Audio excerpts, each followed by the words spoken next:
Para sa mga may karelasyon dyan na nagkakalabuhan na, iniisip mo kung kaya pa o suko na. Bibitaw na ba ako o lalaban pa? Ito lang masasabi ko.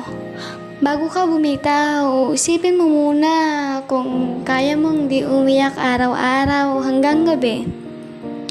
Kung kaya mo na bang kumain na hindi mo siya iniisip kung kumain na rin kaya siya.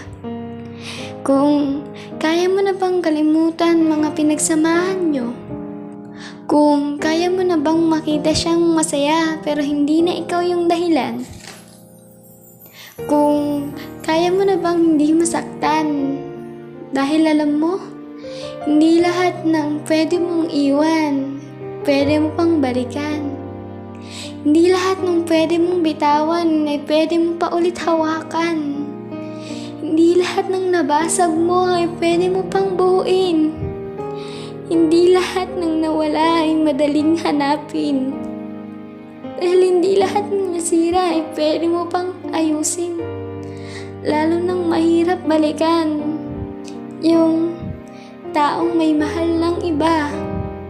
At mahirap kalimutan yung lalaking iniwan mo kahit mahal mo pa.